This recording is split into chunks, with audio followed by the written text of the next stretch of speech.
ये जो ट्रक आप देख रहे हैं ये यामाहा के प्रोडक्शन फैक्ट्री से ही आया है, यानी कि क्या इस ट्रक में यामाहा R3 को लाया गया है। तो दोस्तों कौन सा बाइक लें,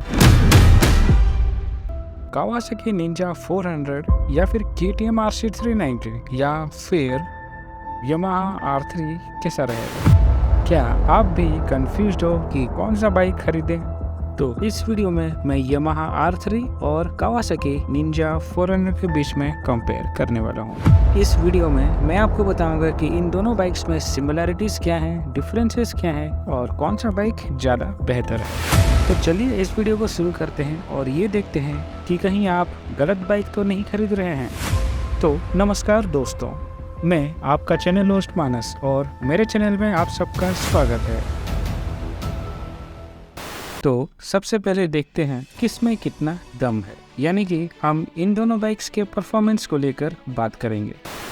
तो यामाहा R3 में आपको 321 सीसी का एक लिक्विड कूल्ड DOHC इंजन मिलता है, जिसमें आपको 42 PS का हॉर्स पावर मिलता है 10,750 RPM में और 29.6 Nm का टॉर्क मिलता है 9,000 RPM में। तो यहाँ पर कावासाकी निंजा 400 में एक एडवांटेज ये है कि इस बाइक में आपको 78 सीसी ज्यादा मिलता है, यानी कि निंजा 400 में आपको एक 399 सीसी का liquid cooled parallel 2 cylinder engine मिलेगा, जिसमें आपको 45 PS का हॉर्स पावर मिलता है 10,000 RPM में और 37 Nm का मैक्सिमम टॉर्क मिलता है 8,000 RPM में। तो यहाँ सीसी, हॉर्स पावर और टॉर्क सब R3 से ज्यादा है। देखा जाए तो दोनों ही बाइक्स ऑलमोस्ट सिमिलर पावर देते हैं, लेकिन फिर भी यामाहा R3 बेशक निंजा 300 से ज़्यादा पावरफुल है, लेकिन निंजा 400 से थोड़ा सा पीछे है, क्योंकि निंजा 400 में आपको 78 सीसी का ज़्यादा डिस्प्लेसमेंट मिलता है। ये था पहला पॉइंट। अब दूसरी बात इन दोनों बाइक्स के टॉर्क में है। तो यहाँ पर यामाहा R3 9,000 RPM में, यानी कि अपने हाईएस्ट पीक में जो टॉर्क प्रोड्यूस करता है, कावासाकी निंजा 400 वही टॉर्क सिर्फ 3,500 RPM में ही प्रोड्यूस कर देता है। और अगर R3 में आपको पीक परफॉर्मेंस चाहिए तो यहाँ पर आपको एटलीस्ट 7,000 RPM तक गाड़ी को लेना पड़ता है, तब जाके R3 में आपको एक अच्छा परफॉर्मेंस मिलता है। तो यहाँ पर कावासाकी निंजा 400 एक अच्छा परफॉर्मेंस देने के लिए क्लियर विनर है। अब यहाँ पर एक और पॉइंट है, तीसरा पॉइंट, जिसके बारे में बात करने से पहले हम इन दोनों बाइक्स के ट्रांसमिशंस को लेकर बात करते हैं। तो यहाँ पर दोनों ही बाइक्स में आपको 6 स्पीड गियर बॉक्स ट्रांसमिशन मिलेगा with assist and slipper clutch technology. और अगर स्पीड की बात करते हैं तो कावासाकी निंजा 400 सिर्फ 4.35 सेकंड में ही 0 to 100 किलोमीटर पर आवर तक जा सकती है, जबकि Yamaha R3 0 to 100 kilometre per hour तक जाने के लिए 5.79 सेकंड्स का टाइम लेता है। अब अगर यहाँ पर दोनों बाइक्स के फर्स्ट गियर की बात करते हैं तो कावासाकी निंजा 400 में आपको ज़्यादा एडवांटेज मिलेगा, क्योंकि जब आप कावासाकी निंजा 400 में फर्स्ट गियर देने के बाद से सेकेंड गियर डालने तक ये बाइक बहुत ही अच्छा एक्सीलरेशन देता है, जबकि आपको यामाहा R3 के फर्स्ट गियर में थोड़ा सा कम एक्सीलरेशन मिलता है। तो ये था तीसरा पॉइंट। अब अगर सेफ्टी फीचर्स की बात करते हैं तो दोनों ही बाइक्स में आपको फ्रंट और रियर में डिस्क ब्रेक्स मिलेंगे विथ डुअल चैनल ABS, जबकि यामाहा R3 में आपको फ्रंट में डुअल पिस्टन कैलिपर्स के साथ 298 mm का सिंगल डिस्क मिलता है और रियर में सिंगल पिस्टन कैलिपर के साथ 220 mm का सिंगल डिस्क मिलता है। कावासाकी निंजा 400 में फ्रंट में डुअल पिस्टन कैलिपर्स के साथ 310 mm का सिंगल पेटल शेप का डिस्क मिलता है और रियर में 2 पिस्टन कैलिपर्स के साथ 220 mm का सिंगल पेटल टाइप डिस्क मिलेगा। अब यहाँ पर एक चीज़ पॉइंट करने की बात है कि नॉर्मल रोटर्स के मुकाबले पेटल डिस्क में ज़्यादा ब्रेकिंग एफिशिएंसी मिलता है। और वैसे भी यहाँ पर तो निंजा 400 में आपको R3 के मुकाबले बड़े साइज के डिस्क मिल रहे हैं, तो यहाँ पर ब्रेकिंग एफिशिएंसी भी मोस्टली R3 से अच्छा होगा। परफॉर्मेंस चाहे यामाहा R3 का अच्छा हो या फिर कावासाकी निंजा 400 का, इंजन क्वालिटी और बिल्ड के मामले में यामाहा का कोई तोड़ नहीं है। यामाहा के बाइक्स में आपको सबसे रिफाइंड और बेस्ट परफॉर्मिंग इंजन मिलता है। कावासाकी निंजा 400 में आपको हाई टेंसाइल स्टील का बना हुआ ट्रेलिस चेसिस मिलेगा और R3 में भी आपको स्टील का बना हुआ ट्यूबुलर डायमंड फ्रेम चेसिस मिलता है।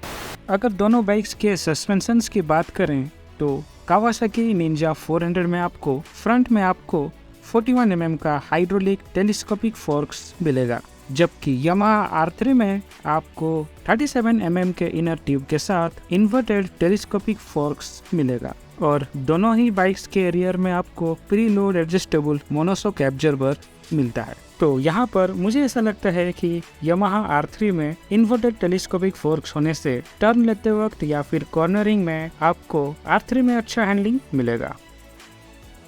तो ये हो गया इन दोनों बाइक्स के परफॉर्मेंस को लेकर बात। अब बात करते हैं इन बाइक्स के कंफर्ट को लेकर। तो चाहे यामाहा R3 हो या फिर निंजा 400, दोनों ही बाइक्स का राइडिंग पोस्चर इकोनॉमिकली बहुत ही अच्छा है। कावासाकी निंजा 400 का सीट हाइट 785 mm है, जबकि यामाहा R3 में आपको 780 mm का सीट हाइट मिलता है। तो शॉर्ट हाइट के राइडर्स R3 को ज़्यादा प्रीफर करना चाहेंगे, लेकिन कावासाकी निंजा 400 का ग्राउंड क्लियरेंस सिर्फ 140 mm है, जबकि R3 में आपको 160 mm का ग्राउंड क्लियरेंस मिलता है। और जबकि R3 का वेट 169 kg है, कावासाकी निंजा 400 का वेट 1 kg कम है, यानी कि 168 kg है। तो दोनों ही बाइक्स में आपको एक अच्छा राइडिंग कंफर्ट मिलेगा। अब अगर दोनों बाइक्स के डिजाइन और लुक की बात करें तो यहाँ पर Yamaha R3 is the clear winner. यहाँ पर दोनों ही फुल्ली फेड बाइक्स हैं जो अपने ही हायर सिबलिंग्स को रिजेंबल करते हैं। दोनों ही बाइक्स का फ्रंट लुक भी ऑलमोस्ट सिमिलर है। दोनों बाइक्स में आपको twin port LED projector headlights देखने को मिलेगा। दोनों बाइक्स के टेल सेक्शन में आपको LED के टेल लाइट्स मिलेंगे और दोनों बाइक्स में आपको अप स्वेप्ट एग्जॉस्ट देखने को मिलेगा। लेकिन फिर भी अगर कंपेयर किया जाए तो यामाहा R3 का लुक बहुत ही ज़्यादा अट्रैक्टिव है। और ओवरऑल डायमेंशन की बात करें तो कावासाकी निंजा 400 का डायमेंशन R3 के मुकाबले थोड़ा सा छोटा आएगा। कावासाकी निंजा 400 में आपको सेमी डिजिटल यानी कि analogue plus digital instrumental console देखने को मिलेगा, लेकिन यामाहा R3 में आपको fully digital LCD instrumental console मिलता है। और कंपेयर करें तो यामाहा R3 का कंसोल बहुत ही अच्छा दिखता है, जिसमें आपको बड़ा सा डिस्प्ले मिलता है, जिसमें आपको सारे इंफॉर्मेशन बहुत ही अच्छे से देखने को मिलता है। दोनों ही बाइक्स में आपको 14 लीटर्स का मस्कुलर फ्यूल टैंक देखने को मिलेगा। तो लुक वाइज और design wise Yamaha R3 is the clear winner.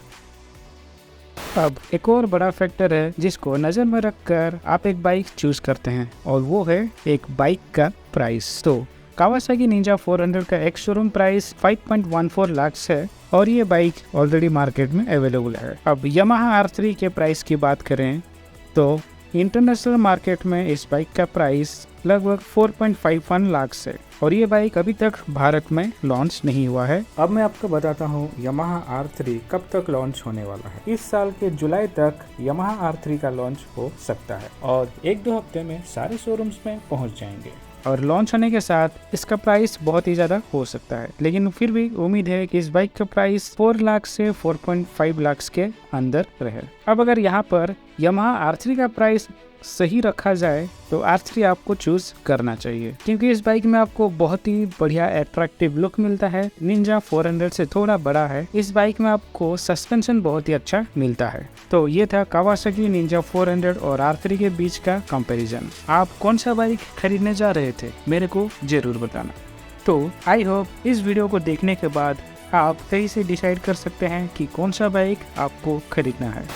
बहुत ही जल्द मैं KTM RC 390 और यामाहा R3 के बीच में कंपैरिजन करके एक वीडियो लेकर आने वाला हूं। तो बहुत ही जल्द मिलते हैं एक नए वीडियो में। तब तक के लिए लिव फ्री, राइड हार्ड, जय हिंद।